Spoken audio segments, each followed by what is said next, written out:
Okay, now that you've built a crude and basic server using Node.js, it's time to up the ante a bit. In the next few screencasts, we'll build a basic router.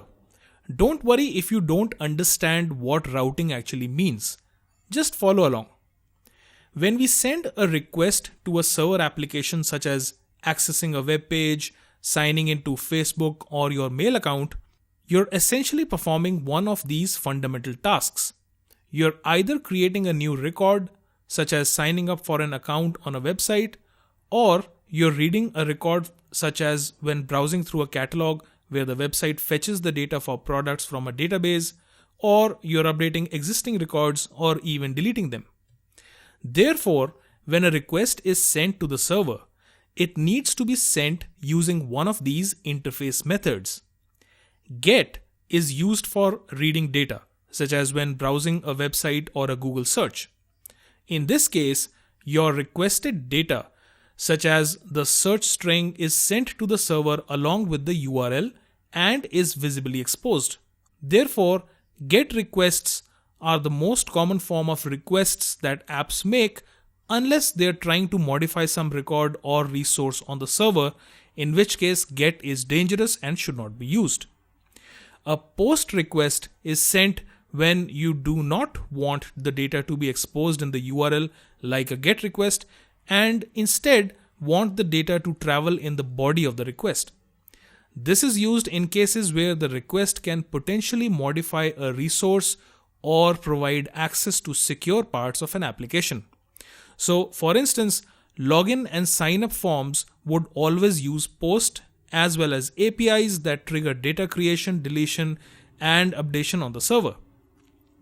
Just like POST, you've got put and delete as well, and they can be used for updating existing data on the server and deleting data on the server respectively. Another aspect of these methods is idempotency. What this means is that when you use GET, as per the HTTP 1.1 spec, it should always get you the same data back. So, a URL that accesses a page that displays some data should always do that. Hence, a GET request is idempotent. You get the same thing back for a given request. POST, on the other hand, has the potential of changing records and data on the server. Hence, multiple POST requests will not bear the same outcome. Therefore, a POST request cannot be idempotent. You will not get the same outcome every time. A PUT, unlike a POST request, is idempotent. The idea here is that if a given request has to update a resource on the server, then calling that request multiple times should bear the same result. So if the title of a particular photograph is being updated in the database, that same request will always result in the title being set as per the request. Finally, delete is a bit weird. Depending on how you use it, it may or may not result in the same outcome. For instance, once a record is deleted, calling the delete request again will result in the record not being available. So a 404 may be expected. Hence, though the HTTP spec says that delete should be idempotent, in reality, it depends on the implementation. I'm sure most of you are using Chrome developer tools for something or the other. In the network tab, and after accessing a URL, you can see the type of request method and the HTTP status code that was used to fetch that response. So, here, the crossword puzzle image on the New York Times website was fetched using a GET method, and because the request was successful, the status code sent was 200, which means OK. You can also see our familiar content type header. It says image/png because the image is a PNG file. This and several other headers are sent typically by servers, and these can be added in manually when using the write head method that you saw in the previous screencast. Another important aspect of these request methods is cacheability. So, GET requests are cacheable, which means your browser stores GET requests in its history stack, and you can access it anytime.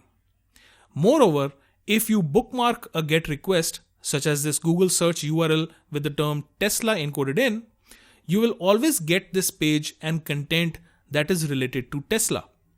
Hence the idempotency. A post or put or delete, on the other hand, are not cacheable, and for a good reason. You do not want these request methods to be accidentally called just because they were sitting in your browser's history stack waiting to be exploited. So coming back to the term routes and routing, the process refers to handling requests sent using one of these 4 HTTP methods to a server over a given URL.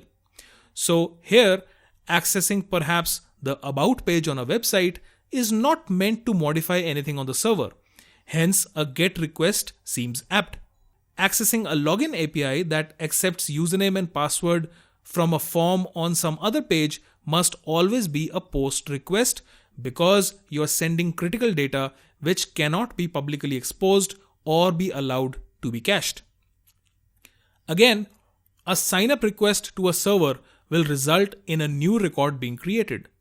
Note, I'm not referring to the page that shows the sign-up or login forms here. I'm referring to the point where the data from these forms is submitted. So, sign-up processors must also accept POST.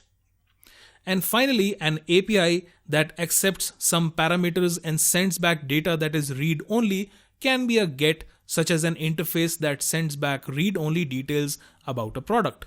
Collectively, GET, POST, PUT, and DELETE form the basis of REST-based services which use the HTTP protocol, or at least in most cases, to send, receive, update, and delete data from a server-based resource such as a database. Now, a request URL might look like this.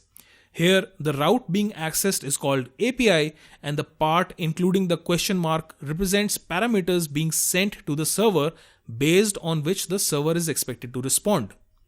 Routes might look like this too, where parameters follow along with / and are not separated by a question mark and ampersand pairs as you saw in the previous slide. So coming back to routing, it is the process of designing a route handler, which could be as simple as a function in Node.js that listens to the request object, or REQ as used in our previous example, and returns an appropriate response using the response or RES object. Once again, our goal is to create these kind of handler functions that listen into the request methods and the parameters sent, if any, and should respond appropriately. So let's jump into Node.js and implement a basic router that handles GET and POST requests.